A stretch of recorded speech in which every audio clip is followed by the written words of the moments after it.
নমস্কাৰ আপোনালোক সকলোকে স্বাগতম জনাইছোঁ আসাম জিকে ইউটিউব চেনেলৰ আন এটা নতুন ভিডিঅ'লৈ। আজিৰ এই ভিডিঅ'টোত আমি অসম পুলিচৰ লিখিত পৰীক্ষাৰ বাবে সহায়ক হোৱাকৈ কেইটামান অতি গুৰুত্বপূৰ্ণ প্ৰশ্ন উত্তৰ লৈ আহিছোঁ। গতিকে ভিডিঅ'টো স্কিপ নকৰি সম্পূৰ্ণলৈকে চাব আৰু আপোনালোকে কিমানটা প্ৰশ্ন শুদ্ধ কৰিব পাৰিছে কমেণ্ট বক্সত জনাব। তেনেহ'লে বলকচোন আজিৰ ভিডিঅ'টো আৰম্ভ কৰোঁ। আজিৰ আমাৰ প্ৰথম কুৱেশ্যনটো সুধিছে, ভাৰতৰ উচ্চতম ন্যায়ালয় ক'ত অৱস্থিত? ইয়াৰ শুদ্ধ উত্তৰটো হৈছে অপশ্যন চি, নতুন দিল্লী। ভাৰতৰ উচ্চতম ন্যায়ালয় নতুন দিল্লীত অৱস্থিত। নেক্সট কুৱেশ্যন, মধ্যযুগত বেংক অফ ভেনিছ ক'ত স্থাপিত হৈছিল? তলত দিয়া অপশ্যন কেইটাৰ ভিতৰত ইয়াৰ শুদ্ধ উত্তৰটো হৈছে অপশ্যন এ, ইটালীত। মধ্যযুগত বেংক অফ ভেনিছ ইটালীত স্থাপিত হৈছিল। নেক্সট কুৱেশ্যনটো সুধিছে, অসম গ্ৰামীণ বিকাশ বেংক কেতিয়া গঠন কৰা হৈছিল? তলত দিয়া অপশ্যন চাৰিটাৰ ভিতৰত ইয়াৰ শুদ্ধ উত্তৰটো হৈছে অপশ্যন এ, 2006 চনত। অসম গ্ৰামীণ বিকাশ বেংক 2006 চনত গঠন কৰা হৈছিল।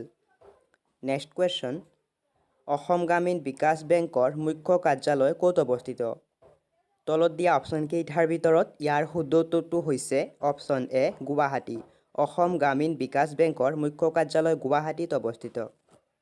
নেক্সট কুৱেশ্যন, পৃথিৱীৰ আটাইতকৈ পুৰণি কেন্দ্ৰীয় বেংকটোৰ নাম কি?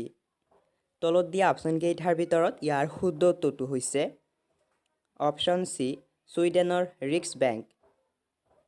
নেক্সট কুৱেশ্যনটো সুধিছে, ভাৰতৰ প্ৰথম বেংকটোৰ নাম কি আছিল? তলত দিয়া অপশ্যন কেইটাৰ ভিতৰত ইয়াৰ শুদ্ধ উত্তৰটো হৈছে option B, bank of Hindustan. ভাৰতবৰ্ষৰ প্ৰথম বেংকটোৰ নাম আছিল bank of Hindustan. Next question, ভাৰতবৰ্ষৰ প্ৰথমটো বেংক কোন চনত স্থাপিত হৈছিল? তলত দিয়া অপশ্যন কেইটাৰ ভিতৰত ইয়াৰ শুদ্ধ উত্তৰটো হৈছে অপশ্যন এ, 1770 চনত। ভাৰতবৰ্ষৰ প্ৰথমটো বেংক 1770 চনত স্থাপন কৰা হৈছিল। নেক্সট কুৱেশ্যনটো সুধিছে, ভাৰতীয় ৰিজাৰ্ভ বেংক কোন চনত স্থাপন কৰা হৈছিল? তলত দিয়া অপশ্যন চাৰিটাৰ ভিতৰত ইয়াৰ শুদ্ধ উত্তৰটো হৈছে অপশ্যন ডি, 1935 চনত। ভাৰতীয় ৰিজাৰ্ভ বেংক 1935 চনত স্থাপন কৰা হৈছিল। নেক্সট কুৱেশ্যনটো সুধিছে, আন্তঃৰাষ্ট্ৰীয় মুদ্ৰানিধিৰ মুখ্য কাৰ্যালয় ক'ত অৱস্থিত? তলত দিয়া অপশ্যন কেইটাৰ ভিতৰত ইয়াৰ শুদ্ধ উত্তৰটো হৈছে অপশ্যন চি, ৱাশ্বিংটন DC। আন্তঃৰাষ্ট্ৰীয় মুদ্ৰানিধিৰ মুখ্য কাৰ্যালয় ৱাশ্বিংটন DCত অৱস্থিত। নেক্সট কুৱেশ্যন, আন্তঃৰাষ্ট্ৰীয় শ্ৰম সংগঠনৰ মুখ্য কাৰ্যালয় ক'ত আছে? তলত দিয়া অপশ্যন কেইটাৰ ভিতৰত ইয়াৰ শুদ্ধ উত্তৰটো হৈছে অপশ্যন এ, জেনেভা। আন্তঃৰাষ্ট্ৰীয় শ্ৰম সংগঠনৰ মুখ্য কাৰ্যালয় জেনেভাত অৱস্থিত। নেক্সট কুৱেশ্যনটো সুধিছে, ভাৰতত স্বদেশী আন্দোলন কিমান চনত হৈছিল? তলত দিয়া অপশ্যন কেইটাৰ ভিতৰত ইয়াৰ শুদ্ধ উত্তৰটো হৈছে অপশ্যন এ, 1905 চনত। ভাৰতত স্বদেশী আন্দোলন 1905 চনত হৈছিল। নেক্সট কুৱেশ্যন, কোনখন চহৰক ভাৰতৰ সোণালী চহৰ বুলিও জনা যায়? তলত দিয়া অপশ্যন কেইটাৰ ভিতৰত ইয়াৰ শুদ্ধ উত্তৰটো হৈছে অপশ্যন চি, জয়ছলমেৰ। ভাৰতৰ জয়ছলমেৰ চহৰক সোণালী চহৰ বুলিও কোৱা হয়। নেক্সট কুৱেশ্যন, ভাৰতৰ আটাইতকৈ পুৰণি ৰাজহুৱা বৰালটো ক'ত অৱস্থিত? তলত দিয়া অপশ্যন কেইটাৰ ভিতৰত ইয়াৰ শুদ্ধ উত্তৰটো হৈছে অপশ্যন বি, পানাজী।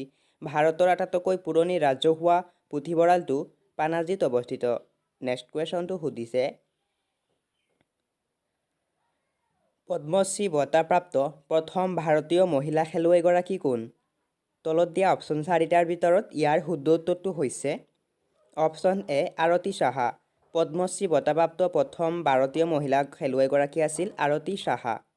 নেক্সট কুৱেশ্যনটো সুধিছে, ভাৰতৰ সৰ্বাধিক হিন্দীভাষী জনসংখ্যা থকা ৰাজ্যখনৰ নাম কি? তলত দিয়া অপশ্যন কেইটাৰ ভিতৰত ইয়াৰ শুদ্ধ উত্তৰটো হৈছে অপশ্যন বি, উত্তৰ প্ৰদেশ। ভাৰতৰ সৰ্বাধিক হিন্দীভাষী জনসংখ্যা থকা ৰাজ্যখনৰ নাম হৈছে উত্তৰ প্ৰদেশ। নেক্সট কুৱেশ্যন, ভাৰতৰ প্ৰথম উপ প্ৰধানমন্ত্ৰী কোন আছিল? তলত দিয়া অপশ্যন কেইটাৰ ভিতৰত ইয়াৰ শুদ্ধ উত্তৰটো হৈছে অপশ্যন চি, চৰ্দাৰ বল্লভভাই পেটেল। ভাৰতৰ প্ৰথম উপ প্ৰধানমন্ত্ৰী আছিল চৰ্দাৰ বল্লভভাই পেটেল।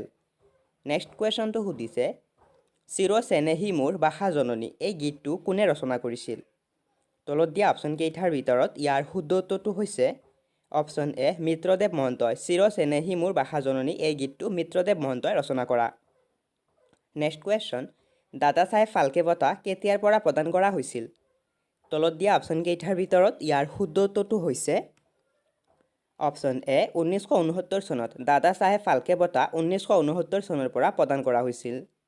নেক্সট কুৱেশ্যন, ভাৰতত ৰাজ্যসভাৰ প্ৰথম অধ্যক্ষ কোন আছিল? তলত দিয়া অপশ্যনকেইটাৰ ভিতৰত ইয়াৰ শুদ্ধ উত্তৰটো হৈছে option B doctor Sarvepalli Radhakrishnan. ভাৰতত ৰাজ্যসভাৰ প্ৰথম অধ্যক্ষ আছিল doctor Sarvepalli Radhakrishnan. Next question, এদিনীয়া বিশ্বকাপ ক্ৰিকেট প্ৰথমে কেতিয়া অনুষ্ঠিত হৈছিল? তলত দিয়া অপশ্যনকেইটাৰ ভিতৰত ইয়াৰ শুদ্ধ উত্তৰ হৈছে অপশ্যন এ 1975 চনত। এদিনীয়া বিশ্বকাপ ক্ৰিকেট প্ৰথমে 1975 চনত হৈছিল। নেক্সট কুৱেশ্যন, ভাৰতৰ ক্ৰিকেট দলৰ প্ৰথম অধিনায়ক কোন আছিল? তলত দিয়া অপশ্যনকেইটাৰ ভিতৰত ইয়াৰ শুদ্ধ উত্তৰটো হৈছে অপশ্যন এ চি.কে. নাইডু। ভাৰতৰ ক্ৰিকেট দলৰ প্ৰথম অধিনায়ক আছিল C K. Nayudu. Next question, Lionel Messi কোনখন দেশৰ এজন ফুটবল খেলুৱৈ? তলত দিয়া অপশ্যনকেইটাৰ ভিতৰত ইয়াৰ শুদ্ধ উত্তৰটো হৈছে option C Argentina. Lionel Messi Argentina দেশৰ এজন ফুটবল খেলুৱৈ। নেক্সট কুৱেশ্যন, কিলিয়ান এমবাপে কোনখন দেশৰ এজন ফুটবল খেলুৱৈ? তলত দিয়া অপশ্যনকেইটাৰ ভিতৰত ইয়াৰ শুদ্ধ উত্তৰটো হৈছে option C France. Kylian Mbappe France দেশৰ এজন ফুটবল খেলুৱৈ। নেক্সট কুৱেশ্যন, কৌটিল্যই কোনটো ভাষাত অৰ্থশাস্ত্ৰ ৰচনা কৰিছিল? তলত দিয়া অপশ্যনকেইটাৰ ভিতৰত ইয়াৰ শুদ্ধ উত্তৰটো হৈছে অপশ্যন বি সংস্কৃত। কৌটিল্যই সংস্কৃত ভাষাত অৰ্থশাস্ত্ৰ ৰচনা কৰিছিল। নেক্সট কুৱেশ্যন, কোন চনত আৰ্য সমাজ প্ৰতিষ্ঠা কৰা হৈছিল? তলত দিয়া অপশ্যনকেইটাৰ ভিতৰত ইয়াৰ শুদ্ধ উত্তৰটো হৈছে অপশ্যন চি 1875 খ্ৰীষ্টাব্দত। 1875 খ্ৰীষ্টাব্দত আৰ্য সমাজ প্ৰতিষ্ঠা কৰা হৈছিল। নেক্সট কুৱেশ্যন, আদি কবি বুলি কাক জনা যায়? তলত দিয়া অপশ্যনকেইটাৰ ভিতৰত ইয়াৰ শুদ্ধ উত্তৰটো হৈছে অপশ্যন এ বাল্মীকি। আদি কবি বুলি বাল্মীকিক জনা যায়। নেক্সট কুৱেশ্যন, ভাৰতৰ সৰ্বোচ্চ অসামৰিক বঁটাটো কি? তলত দিয়া অপশ্যনকেইটাৰ ভিতৰত ইয়াৰ শুদ্ধ উত্তৰ অপশ্যন ডি ভাৰত ৰত্ন। ভাৰতৰ সৰ্বোচ্চ অসামৰিক বঁটাটো হৈছে ভাৰত ৰত্ন। নেক্সট কুৱেশ্যন, প্ৰথমবাৰৰ বাবে কেতিয়া ভাৰত ৰত্ন বঁটা প্ৰদান কৰা হৈছিল? তলত দিয়া অপশ্যনকেইটাৰ ভিতৰত ইয়াৰ শুদ্ধ উত্তৰটো হৈছে অপশ্যন বি 2 জানুৱাৰী 1954 চনত। 2 জানুৱাৰী 1954 চনত প্ৰথমবাৰৰ বাবে ভাৰত ৰত্ন বঁটা প্ৰদান কৰা হৈছিল। নেক্সট কুৱেশ্যন, ভাৰত ৰত্ন বঁটা কাৰ দ্বাৰা প্ৰদান কৰা হয়? তলত দিয়া অপশ্যনকেইটাৰ ভিতৰত ইয়াৰ শুদ্ধ উত্তৰটো হৈছে অপশ্যন বি ৰাষ্ট্ৰপতি। ভাৰত ৰত্ন বঁটা ৰাষ্ট্ৰপতিৰ দ্বাৰা প্ৰদান কৰা হয়। নেক্সট কুৱেশ্যন, প্ৰথমে কাক ভাৰত ৰত্ন বঁটাৰে সন্মানিত কৰা হৈছিল? তলত দিয়া অপশ্যনকেইটাৰ ভিতৰত ইয়াৰ শুদ্ধ উত্তৰটো হৈছে অপশ্যন ডি ওপৰৰ তিনিওটা। চন্দ্ৰশেখৰ বেংকটৰাম চক্ৰৱৰ্তী, ৰাজগোপালাচাৰী আৰু সৰ্বপল্লী ৰাধাকৃষ্ণনক একেলগে ভাৰত ৰত্ন বঁটাৰে সন্মানিত হয়। নেক্সট কুৱেশ্যন, 1954 চনৰ 2 জানুৱাৰীত কোনে ভাৰত ৰত্ন বঁটা প্ৰতিষ্ঠা কৰিছিল? তলত দিয়া অপশ্যনকেইটাৰ ভিতৰত ইয়াৰ শুদ্ধ উত্তৰটো হৈছে অপশ্যন ডি ৰাজেন্দ্ৰ প্ৰসাদ। 1954 চনৰ 2 জানুৱাৰীত ৰাজেন্দ্ৰ প্ৰসাদে ভাৰত ৰত্ন বঁটা প্ৰতিষ্ঠা কৰিছিল। নেক্সট কুৱেশ্যনটো সুধিছে 2024 চনলৈকে মুঠ কিমানজন ৰাষ্ট্ৰপতিক ভাৰত ৰত্ন বঁটা প্ৰদান কৰা হৈছে? তলত দিয়া অপশ্যনকেইটাৰ ভিতৰত ইয়াৰ শুদ্ধ উত্তৰটো হৈছে অপশ্যন চি 6 জন। 2024 লৈকে মুঠ 6 জন ৰাষ্ট্ৰপতিক ভাৰত ৰত্ন বঁটা প্ৰদান কৰা হৈছে। নেক্সট কুৱেশ্যন, কাৰ দ্বাৰা প্ৰথমবাৰৰ বাবে ভাৰত ৰত্ন বঁটা প্ৰদান কৰা হৈছিল? তলত দিয়া অপশ্যনকেইটাৰ ভিতৰত ইয়াৰ শুদ্ধ উত্তৰটো হৈছে অপশ্যন বি ৰাজেন্দ্ৰ প্ৰসাদ। তেওঁ আছিল প্ৰথম ৰাষ্ট্ৰপতি। নেক্সট কুৱেশ্যনটো সুধিছে ভাৰত ৰত্ন বঁটাটোৰ আকাৰ কেনেকুৱা?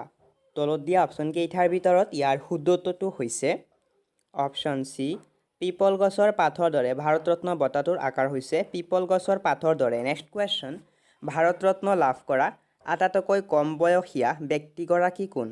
তলত দিয়া অপশ্যনকেইটাৰ ভিতৰত ইয়াৰ শুদ্ধ উত্তৰটো হৈছে অপশ্যন এ শচীন তেণ্ডুলকাৰ। ভাৰত ৰত্ন লাভ কৰা আটাইতকৈ কম বয়সীয়া ব্যক্তিজন আছিল শচীন তেণ্ডুলকাৰ। নেক্সট কুৱেশ্যনটো সুধিছে শচীন তেণ্ডুলকাৰক কোন চনত ভাৰত ৰত্ন বঁটা প্ৰদান কৰা হৈছিল? তলত দিয়া অপশ্যনকেইটাৰ ভিতৰত ইয়াৰ শুদ্ধ উত্তৰটো হৈছে অপশ্যন বি 2024 চনত। শচীন তেণ্ডুলকাৰক 2014 চনত ভাৰত ৰত্ন বঁটা প্ৰদান কৰা হৈছে। নেক্সট কুৱেশ্যন, ভাৰত ৰত্ন লাভ কৰা প্ৰথমজন ক্ৰীড়াবিদ ব্যক্তি কোন আছিল?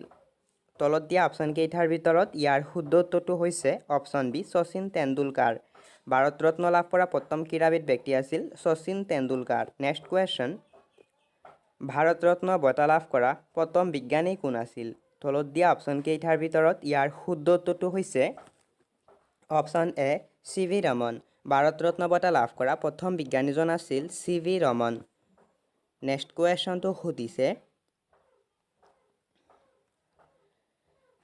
এবছৰত সৰ্বাধিক কিমানজন জীৱিত লোকক ভাৰত ৰত্ন দিয়া হয় তলত দিয়া অপশ্যনকেইটাৰ ভিতৰত ইয়াৰ শুদ্ধ উত্তৰটো হৈছে অপশ্যন চি 3জন এবছৰত সৰ্বাধিক 3জন জীৱিত লোকক ভাৰত ৰত্ন দিয়া হয় নেক্সট কুৱেশ্যন কাক ভাৰত ৰত্ন বঁটা দিব লাগে সেইটো কোনে পৰামৰ্শ দিয়ে তলত দিয়া অপশ্যনকেইটাৰ ভিতৰত ইয়াৰ শুদ্ধ উত্তৰটো হৈছে অপশ্যন এ প্ৰধানমন্ত্ৰী কাক ভাৰত ৰত্ন বঁটা দিব লাগে সেইটো প্ৰধানমন্ত্ৰীয়ে পৰামৰ্শ দিয়ে নেক্সট কুৱেশ্যনটো সুধিছে কোন ৰঙৰ ফিতাৰে ভাৰত ৰত্ন বঁটা পৰিধান কৰা হয় তলত দিয়া অপশ্যনকেইটাৰ ভিতৰত ইয়াৰ শুদ্ধ উত্তৰটো হৈছে অপশ্যন এ বগা ফিতাৰে ভাৰত ৰত্ন বঁটা পৰিধান কৰা হয় নেক্সট কুৱেশ্যন ভাৰত ৰত্ন বঁটা লাভ কৰা প্ৰথমজন সংগীতজ্ঞ কোন আছিল তলত দিয়া অপশ্যনকেইটাৰ ভিতৰত ইয়াৰ শুদ্ধ উত্তৰটো হৈছে অপশ্যন এ এম এছ চম্বুলক্ষীক ভাৰত ৰত্ন বঁটা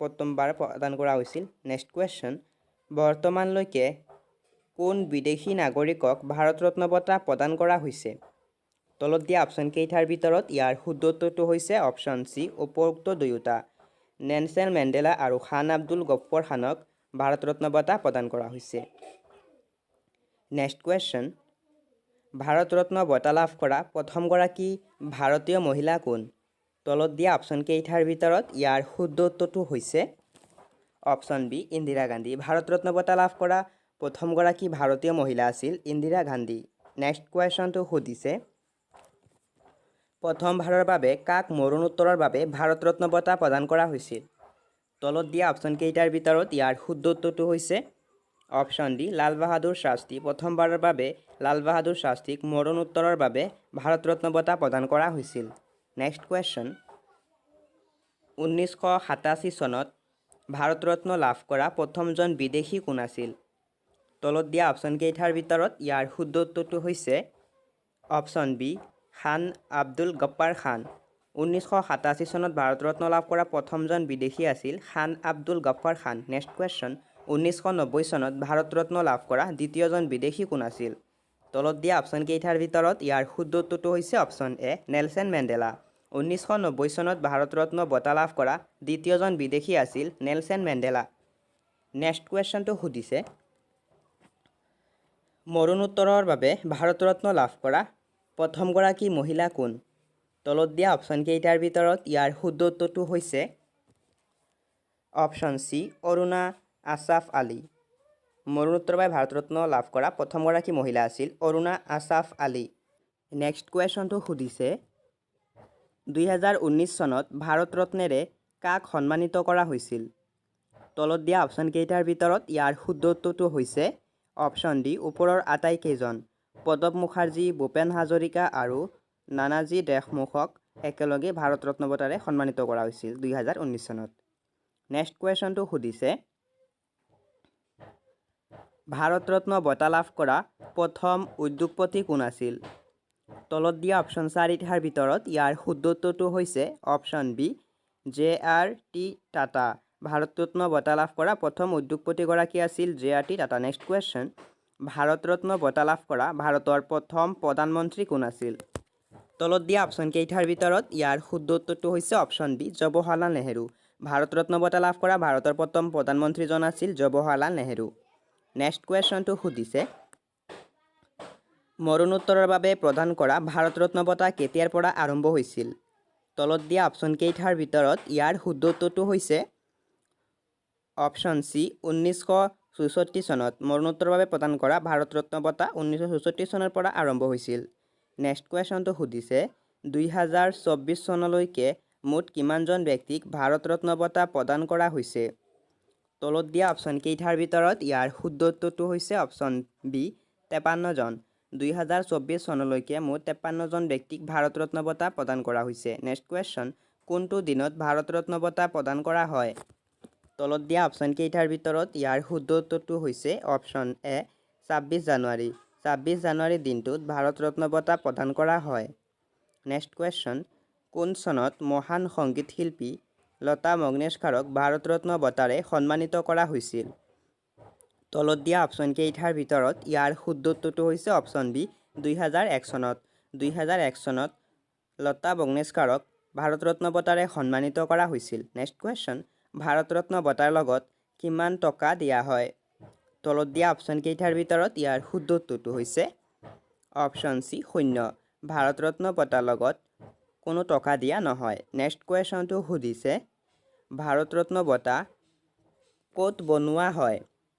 তলত দিয়া অপশ্যনকেইটাৰ ভিতৰত ইয়াৰ শুদ্ধ উত্তৰটো হৈছে অপশ্যন বি আলিপুৰ, পশ্চিমবংগ। পশ্চিমবংগৰ আলিপুৰত ভাৰত ৰত্ন বঁটা বনোৱা হয়। নেক্সট কুৱেশ্যন, কিমান চনত DRDO প্ৰতিষ্ঠা কৰা হৈছিল? তলত দিয়া অপশ্যনকেইটাৰ ভিতৰত ইয়াৰ শুদ্ধ উত্তৰ অপশ্যন ডি ১৯৫৮ চনত। নেক্সট কুৱেশ্যনটো সুধিছে DRDO মুখ্য কাৰ্যালয় ক'ত অৱস্থিত?